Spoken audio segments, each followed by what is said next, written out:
Hello बच्चों। आज हम लोग हिंदी मीडियम वाले बच्चों के लिए क्लास 11th का जो पहला चैप्टर है, पहला अध्याय है समुच्चय, उसको हम लोग पढ़ने वाले हैं। तो आप सभी ध्यान से पढ़िए। हम लोग पहले इसका जो थ्योरी है उसको हम लोग कवर अप करेंगे। ठीक है, पहले जो भी थ्योरी है, जो चीज़ें हैं, जो जानने योग्य चीज़ें हैं उसको देखेंगे। फिर जो प्रथम प्रश्नावली है उसको हम लोग हल करेंगे। तो स्टार्ट करते हैं। तो सबसे पहले समझते हैं कि समुच्चय क्या होता है। ठीक है, समुच्चय क्या होता है? जो सुपरिभाषित वस्तुओं की सुपरिभाषित संग्रह को हम समुच्चय कहते हैं। सुपरिभाषित संग्रह का क्या मतलब हो गया? जो हर व्यक्ति के लिए जिसकी परिभाषा एक समान हो, उसे हम लोग बोलेंगे सुपरिभाषित संग्रह। तो वस्तुओं की सुपरिभाषित संग्रह को हम लोग क्या कहते हैं? समुच्चय कहते हैं। ठीक है, तो दो चार उदाहरण ले लेते हैं। जैसे कि अगर हम बात करें कि स्वरों की स्वरों कितने स्वर होते हैं, तो स्वर कितने होते हैं? तो अगर अंग्रेजी में हम लोग देखें, अंग्रेजी के स्वर क्या क्या है? ए ई आई ओ यू है। तो ये सभी के लिए सुपरिभाषित संग्रह है। तो ये क्या कहलाएगा? ये हमारा समुच्चय कहलाएगा। लेकिन अगर मैं बोलता हूँ कि 5 सबसे उच्चतम लेखक, सबसे बेस्ट लेखक, बेस्ट राइटर की बात करें, समझे? 5 सबसे बेस्ट राइटर की बात करें तो बेस्ट राइटर सभी के लिए अलग अलग होते हैं। 5 सबसे उत्तम अगर बोलेंगे लेखक, 5 उत्तम लेखक क्या है? सबके लिए अलग अलग होंगे। तो 5 उत्तम लेखक क्या है? सर्वश्रेष्ठ लेखक अगर देखेंगे तो सबके लिए अलग अलग है। अगर मैं बोलूँगा कि सबसे खतरनाक जानवर क्या है? सबसे खतरनाक जानवर कि किसी से पूछोगे तो आएगा घड़ियाल, किसी से पूछेंगे तो आएगा सांप, किसी को डर लगता है शेर से, किसी को कुत्ते से डर लगता है। तो ये सुपरिभाषित नहीं है। तो जो संग्रह सुपरिभाषित नहीं होगा वह हमारा समुच्चय नहीं होता।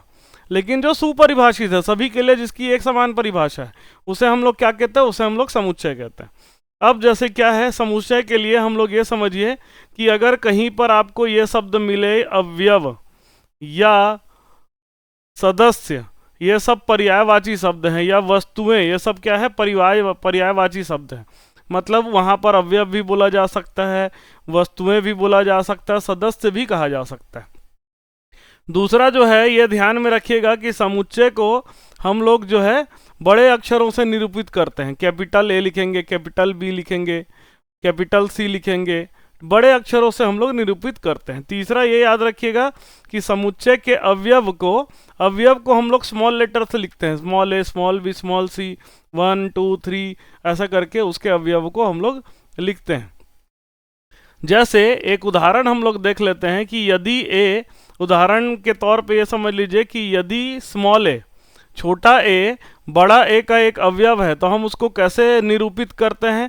उसको हम लोग निरूपित करते हैं ये वाला प्रतीक चिन्ह लगा के। यूनानी प्रतीक चिन्ह होता है जिसको हम लोग बोलते हैं ऐसा, एप्साइलन बोलते हैं। क्या बोलते हैं? एप्साइलन, एप्साइलन कहते हैं। यूनानी प्रतीक चिन्ह का प्रयोग करके हम उसको निरूपित करते हैं। जैसे अगर लिखा है कहीं पर ए एप्साइलन कैपिटल ए, मतलब क्या है कि जो स्मॉल ए है, छोटा ए है, वो बड़ा ए का कोई अवयव है या सदस्य है। ठीक है, छोटा ए जो है बड़ा ए का कोई सदस्य है। लेकिन अगर लिख दिया कि बी नॉट एप्साइलन, ठीक है, बी जो है आपका दिया है नॉट एप्साइलन, एप्साइलन के नीचे ऐसा सिंबल दिया है। ठीक है, तो ये अगर आपको दिया है, मतलब जो है बी जो है ए का सदस्य नहीं है। ठीक है, बी जो है वो ए का सदस्य नहीं है। ठीक है, बी जो है ए का सदस्य नहीं है। तो किसी समुच्चय को निरूपित करने का 2 तरीका होता है। देखिए 2 तरीका होता है। पहला होता है जिसको वो लोग बोलते हैं रोस्टर या सारणीबद्ध रूप बोलते हैं। रोस्टर या सारणीबद्ध रूप। रोस्टर रूप में हम क्या करते हैं? हम लोग मंझला कोष्ठक का प्रयोग करते हैं, और मंझला कोष्ठक के अंदर उसके जो भी अवयव हैं, जैसे 2 4 6 8 ऐसा लिख सकते हैं। या अगर मान लीजिए आपका स्वरों का है, तो स्वरों का अगर हम लोग देखेंगे ए ई आई ओ यू, ये क्या हो गया? स्वरों का, अंग्रेजी अक्षरों के स्वरों का समुच्चय हो गया। ठीक है, अंग्रेजी अक्षरों के स्वरों का समुच्चय हो गया। तो हम लोग क्या करते हैं? मंझला कोष्ठक का प्रयोग करते हैं। याद रखिएगा, इसके अलावा कोई दूसरे कोष्ठक को आप प्रयोग नहीं कर सकते। मंझला कोष्ठक का प्रयोग करते हैं। 2 और कोष्ठक होता है, छोटा कोष्ठक और बड़ा कोष्ठक। छोटा कोष्ठक और बड़ा कोष्ठक अलग चीज़ों के लिए प्रयोग किया जाता है, ठीक है, वो अंतराल के लिए प्रयोग किया जाता है। लेकिन आप ध्यान में रखिएगा कि जो मंझला कोष्ठक है उसी को हम लोग समुच्चय को लिखने में प्रयोग करते हैं, ठीक है। तो एक हो गया रोस्टर या सारणीबद्ध रूप, और दूसरा जो होता है जिसको हम लोग बोलते हैं संख्या, दूसरा जो होता है हमारा समुच्चय निर्माण रूप। अब इसमें दो चार उदाहरण देख लिए। संख्या 42 को विभाजित करने वाली सभी प्राकृतिक संख्याओं का समुच्चय लिख रहे हैं। तो कौन कौन सी संख्या जो है 42 को विभाजित करती है? 1 करता है, 2 करता है, 3 करता है, 6 करता है, 7 करता है, 14 करता है, 21 करता है और 42 करता है। तो इसको हम लोग क्या किए, मंझला कोष्ठक के बीच में इसके सारे अवयवों को हम लोग ने लिख दिया। उसी तरह से अंग्रेजी वर्णमाला के सभी स्वरों का समुच्चय लिखे हैं, तो यही मंझला कोष्ठक के बीच में ए ई आई ओ यू लिख दिए। उसी तरह से विषम प्राकृतिक संख्याओं का समुच्चय, जैसे 1, 3, 5, ये सारे क्या है, विषम प्राकृतिक संख्याएं हैं, ठीक है। तो अगर अंत में ऐसा बिंदु जैसा बना हुआ है, मतलब क्या है कि ये सूची अंतहीन है, समझे, ये सूची क्या है, अंतहीन है।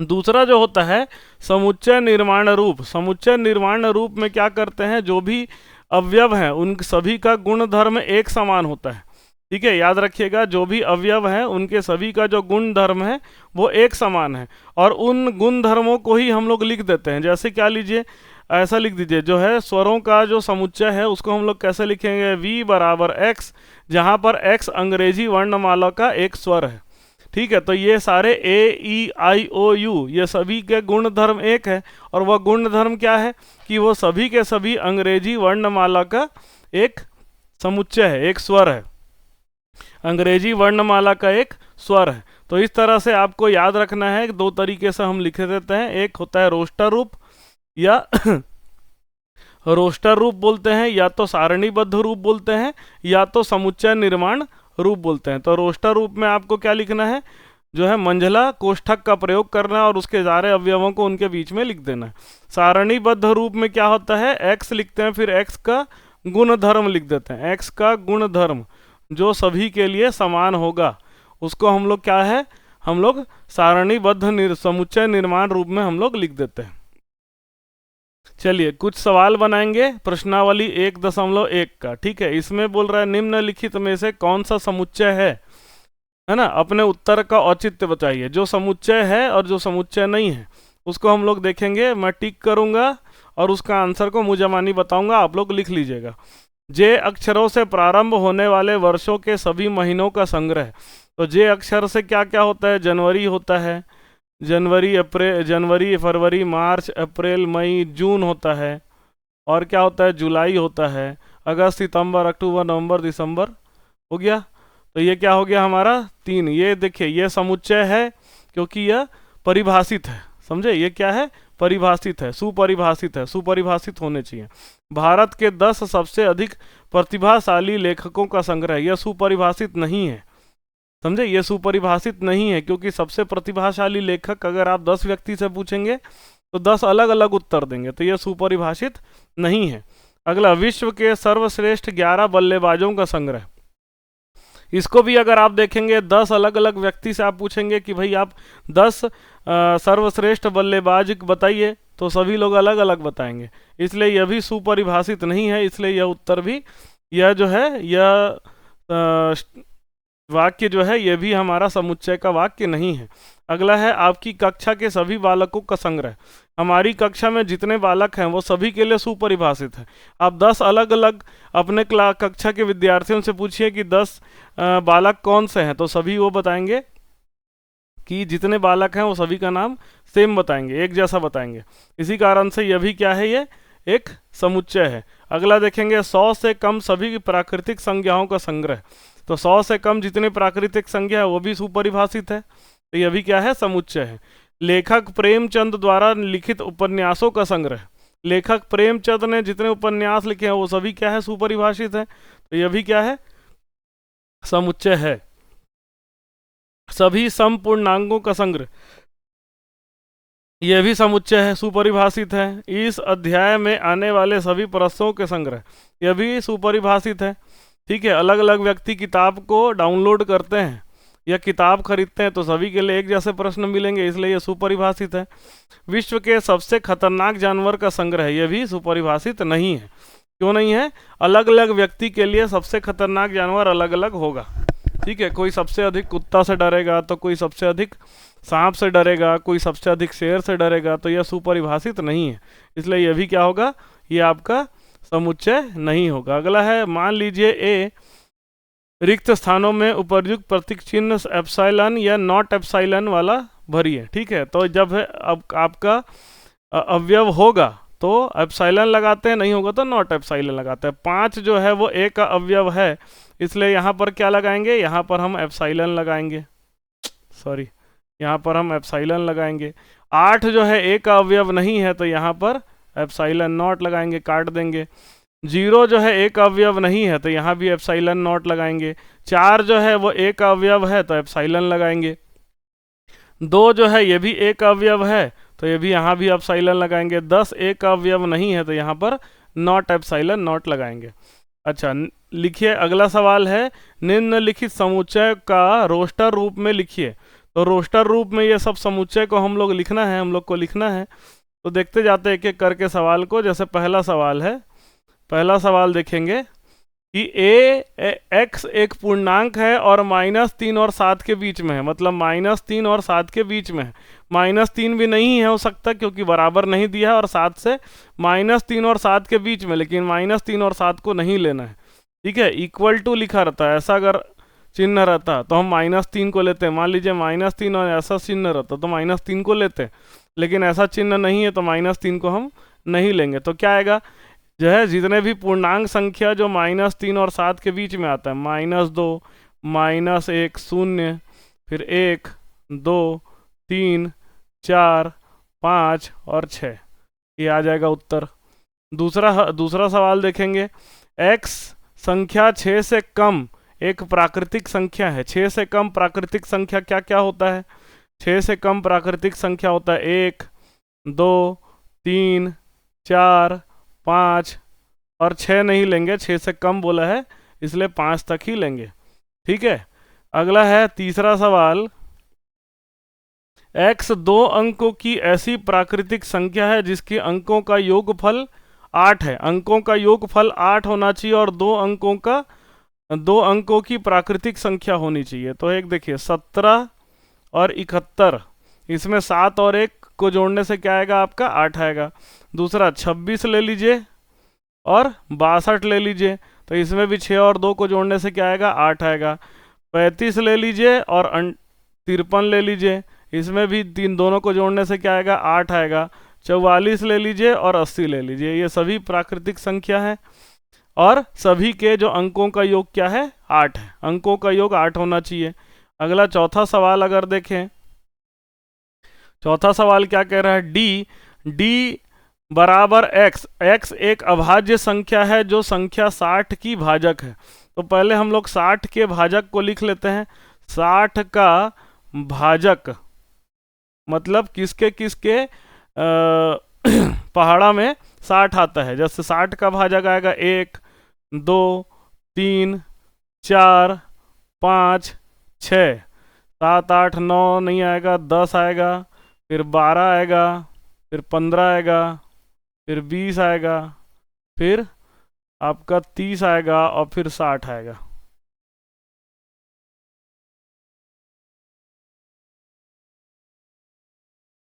हाँ ठीक है, इतना सारा आएगा। अब इसमें से कौन कौन सा जो है, कौन कौन सा क्या कह रहा है, ये भी अभाज्य संख्या कह रहा है। अभाज्य संख्या कौन कौन सा है, 1, 2, 1 है, 2 है अभाज्य संख्या, 1 नहीं है अभाज्य संख्या, 3 भी अभाज्य संख्या है और 5 भी अभाज्य संख्या है। इसमें से 3 ऐसी संख्याएं हैं जो अभाज्य संख्या है। तो हमारा जो समुच्चय बनेगा, समुच्चय डी क्या क्या बनेगा, डी में हमारा आएगा डी बराबर 1 आएगा, 2 दूसरा आएगा, 3 तीसरा आएगा, 5।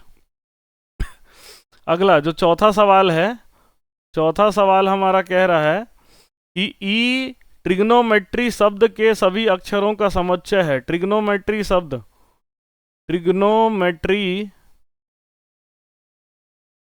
शब्द की अगर हम लोग बात करें तो इसमें क्या क्या आएगा, ट्रिग्नोमेट्री शब्द में अगर देखें, इसके जितने भी अक्षर हैं उसको हमको लिखना है ई में।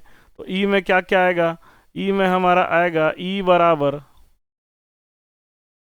बराबर देखिए टी आएगा, आर आएगा, जी आई आएगा, फिर जी आएगा, एन आएगा, ओ आएगा, फिर एम आएगा, फिर ई आएगा, फिर टी आ रहा है तो टी को दो बार नहीं लिखना है, ठीक है। फिर आर आएगा, आर भी एक बार लिखा चुका है, दो बार नहीं लिखना है। और फिर आएगा आपका वाई।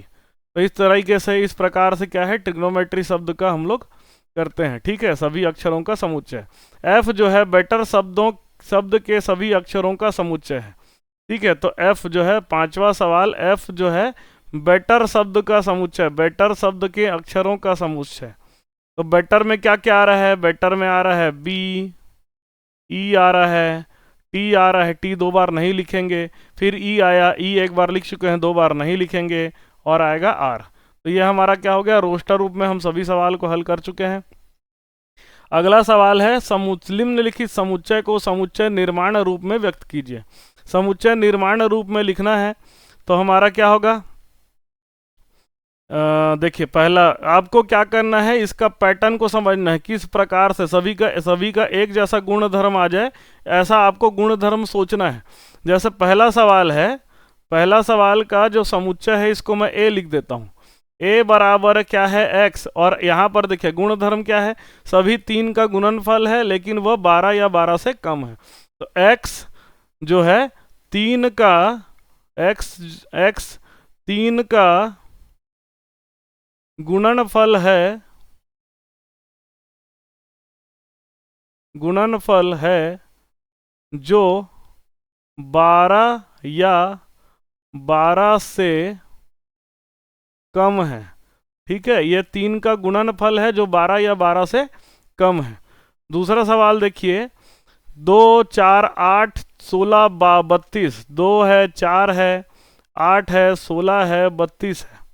तो देखिए इसको कैसे कर सकते हैं, इसको अगर हम लोग देखें तो इसका 2 जो है 2 का घात 1 लिखा जा सकता है, 4 को 2 का घात 2 लिखा जा सकता है, 8 को 2 का घात 3 लिखा जा सकता है, 16 को 2 का घात 4 लिखा जा सकता है, 32 को 2 का घात 5 लिखा जा सकता है। तो यहाँ देखिए सब 2 का घात है और जो घात है वो बदल रहा है। तो इसको कैसे लिखेंगे, b बराबर x, इस तरह से कि x जो है 2 का घात n है और n का जो मान है 1 से लेकर के 5 के बीच में है। n का जो मान है वो क्या है, 1 से लेकर के 5 के बीच में है।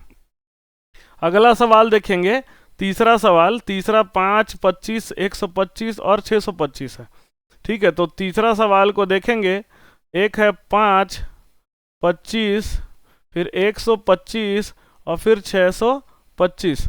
तो इसको अगर हम लोग समझें तो 5 जो है वो 5 का घात 1 है, 25 जो है वो 5 का घात 2 है, 125 5 का घात 3 है, 625 क्या है, 5 का घात 4 है, ठीक है। तो इसको अगर हम लोग लिखेंगे c बराबर x, इस तरह से कि x बराबर 5 का घात n है और n जो है 1 से लेकर के 4 तक है, 1 से लेकर के 4 तक है। यहाँ पर देखिएगा, यहाँ पर बराबर वाला भी चिन्ह मैंने लगाया है क्योंकि 1 भी है और 4 भी है, तो आपको बराबर वाला चिन्ह भी लगाना है, ठीक है।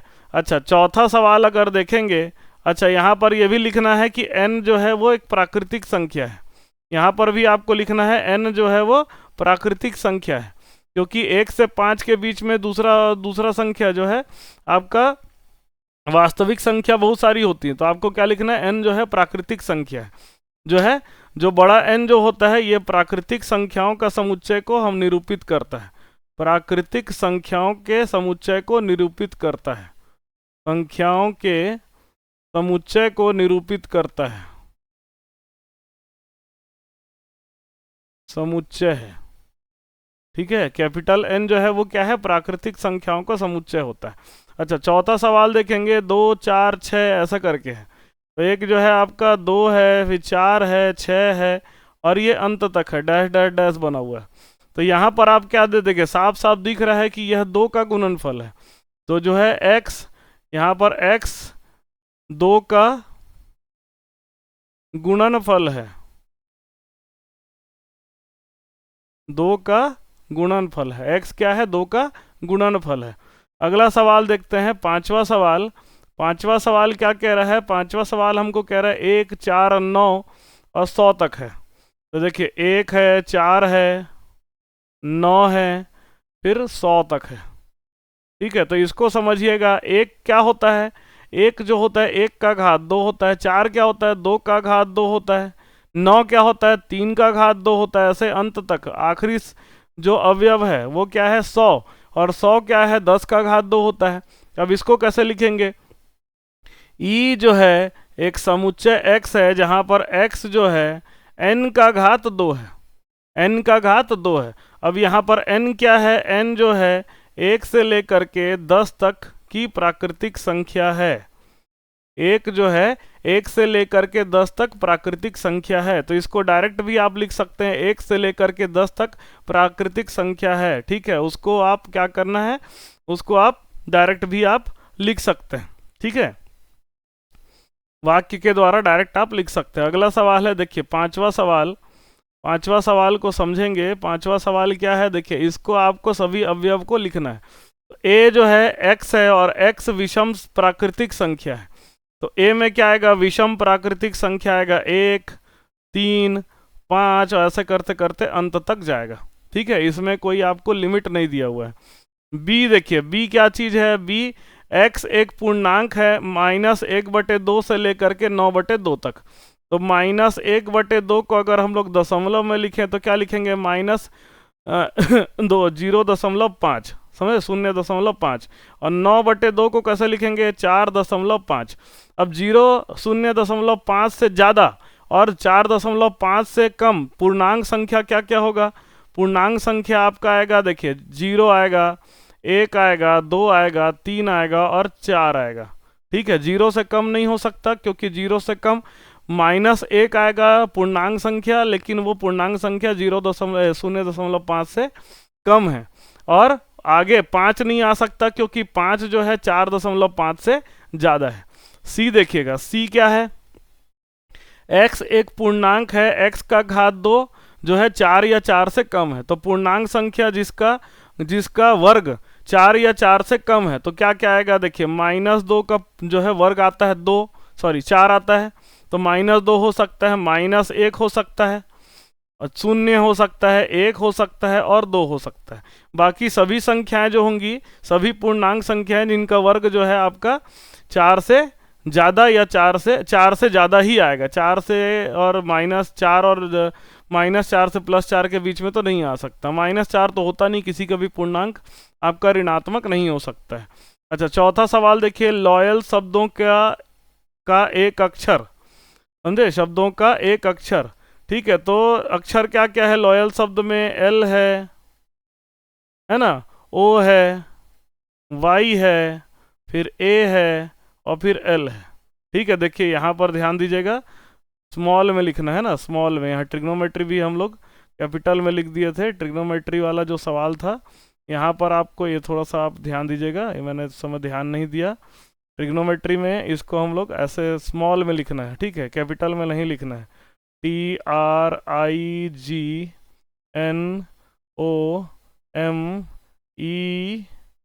हो चुका है और Y। ठीक है, ऐसे ही यहाँ पर भी समुच्चय को जब हम लोग लिखते हैं तो स्मॉल लेटर में लिखते हैं। ठीक है, तो क्या आएगा? BETE, अच्छा E आ गया एक बार और। ठीक है, और R।